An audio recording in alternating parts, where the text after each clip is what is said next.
Good morning class 10th Hindi की class में आपका स्वागत है। बच्चों, आज हम लोग हिंदी के संस्कृत खंड से द्वितीय पाठ अन्योक्ति विलासा नामक पाठ को पढ़ेंगे। तो अन्योक्ति विलासा का अर्थ होता है अन्योक्तियों का सौंदर्य। अन्य उक्ति प्लस विलासा, अन्य प्लस उक्ति प्लस विलासा, यानी अन्य उक्तियों का सौंदर्य। अन्य उक्ति का क्या मतलब होता है? अन्य उक्ति का जो दूसरों के बारे में कहा जाए, किसी और के बारे में बोला जाए। अन्य उक्ति किसी और के लिए।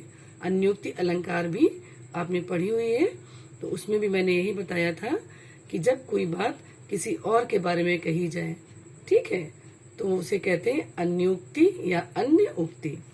अब देखिए बच्चों, पहला श्लोक, नितराम नीचो स्मित त्वं खेदम कूप कदापि मां कृताः अत्यंत सरस हृदयो यतः परेशान गुण गृहीतासी।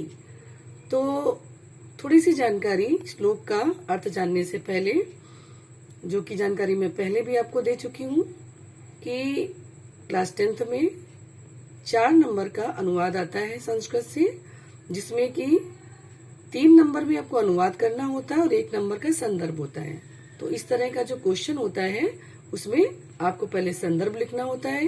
क्वेश्चन इस तरह से बनता है कि निम्नलिखित श्लोक का संदर्भ सहित अनुवाद कीजिए। तो 1 नंबर का संदर्भ आता है और उसके पश्चात 3 नंबर का आपको अनुवाद लिखना होता है। ठीक है, तो देखें बच्चों, सबसे पहले तो समझ लें कि इसका संदर्भ क्या होगा। एक बार मैं संदर्भ बताऊंगी और उसी आधार पर पूरे चैप्टर का जो भी जितने श्लोक हैं उनका सबका संदर्भ सेम रहेगा। ठीक है, तो संदर्भ हेडिंग डालेंगे। आप लिखोगे प्रस्तुत श्लोक हमारी पाठ्य पुस्तक हिंदी के संस्कृत खंड से अन्योक्ति विलासा नामक पाठ से उद्धृत है। ये हो गया संदर्भ। अच्छा, लिखने का तरीका आप जानते हो। मान लो कि ये पहला वाला ही श्लोक आप लिख रहे हो, तो कैसे लिखते हो? फर्स्ट नंबर डालेंगे, संकेत हेडिंग डालेंगे, नितराम नीचो स्मित, फिर डैश करा और लास्ट के 2 वर्ड्स ले लिए गुण रहिता सी। ठीक, फिर उसके बाद संदर्भ, उसके बाद जो नेक्स्ट हेडिंग है वो अनुवाद। तो अब देखें बच्चों इसका अनुवाद। नितराम होता है बहुत अधिक या अत्यधिक, है ना।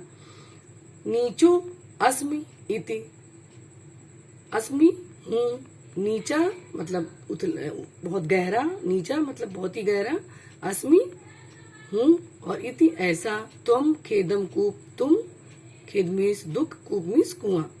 अर्थात आपको ये समझ में आ गया होगा कि यहाँ पर कुएं को संबोधित किया जा रहा है।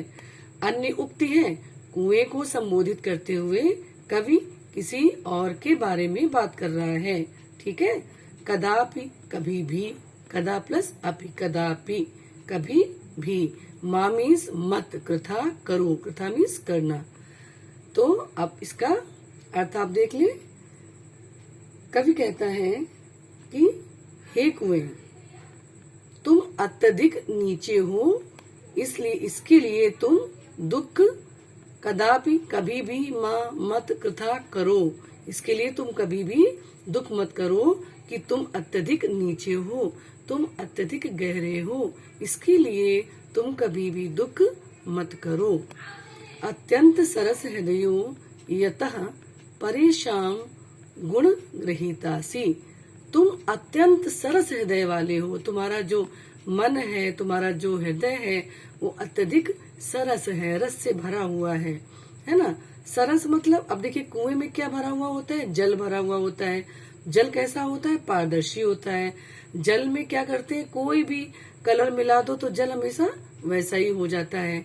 इसीलिए कवि कहता है कि तुम अत्यधिक सरस हृदय वाले हो, क्योंकि, यथा मीन्स क्योंकि, क्योंकि परेशान दूसरों के गुण ग्रहीतासी, तुम दूसरों के गुणों को ग्रहण करने के योग्य हो।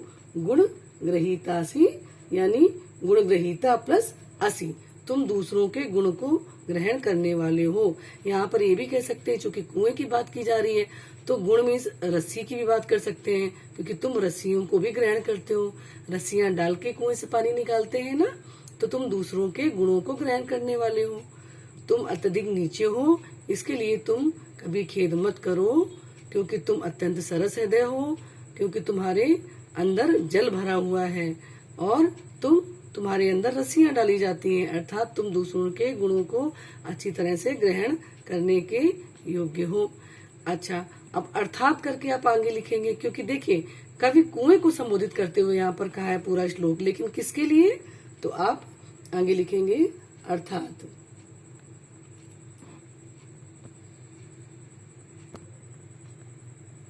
हे गंभीर पुरुष, है ना, सज्जन व्यक्तियों के बारे में, जो सज्जन व्यक्ति है उसके बारे में बात की जा रही है। हे गंभीर पुरुष, मैं अत्यधिक तुच्छ हूँ, ऐसा समझकर तुम अपने मन में खेद मत करो। फिर एक बार सुन लो, अर्थात ये इसका मैंने शब्दार्थ बता दिया और उसके बाद उसी में अनुवाद में ही अर्थात करके आगे बढ़ना है। अर्थात हे गंभीर पुरुष, मैं अत्यधिक तुच्छ हूँ, ऐसा समझकर तुम अपने मन में खेद मत करो। तुम सरस हृदय वाले हो, तुम दूसरों के गुणों को ग्रहण करने वाले हो। भाव यह है कि व्यक्ति कितना ही छोटा क्यों न हो, यदि वह सरस हृदय होता है, दूसरों के गुणों को ग्रहण करने की क्षमता रखता है, तो वह किसी से कम नहीं होता है। ठीक है, चलिए, तो इसका जो अनुवाद है वो कंप्लीट हो गया। आइए हम आगे बढ़ते हैं, सेकेंड नंबर श्लोक पर आते हैं। नीर क्षीर विवेके हंसा लस्यम त्वमेव तनुषम चेत। नीर मीन्स होता है पानी, क्षीर मीन्स दूध, विवेक मतलब इसका ज्ञान। हंसा लस्यम, हंस के लिए कहा गया है, आलस्यम हंस प्लस आलस्यम हंसा लस्यम, यहाँ पर दीर्घ संधि का प्रयोग किया गया। तुम एव, तुम ही, एव मीन्स ही, तुम मीन्स तुम ही। तनुषम, तनुषम चेत, तो यहाँ पर तनुषम होता है करते हो, चेत मीन्स यदि, तो यहाँ पर देखिए करते हो, चेत मीन्स यदि। यदि कवि कहता है कि हे हंस, कवि कहता है कि हे हंस, आलस्य के कारण, चेत मीन्स यदि, तनुषम तुम ही, त्वमेव तुम ही, इस तरह का क्या करते हो। एक बार फिर सुन लीजिए, कवि कहता है कि हे हंस, आलस्य के कारण यदि तुम ही नीर क्षीर का विवेक करने में समर्थ नहीं होगे, दूध और पानी को अलग करने की शक्ति जो तुम्हारे अंदर है, आलस्य के कारण यदि तुम वो नहीं करोगे और आलसी बन जाओगे, तो फिर विश्व अस्मिन धुनान्यः, यहाँ पर देखिए 4 शब्दों का प्रयोग किया गया है, विश्व अस्मिन अधुना अन्यः।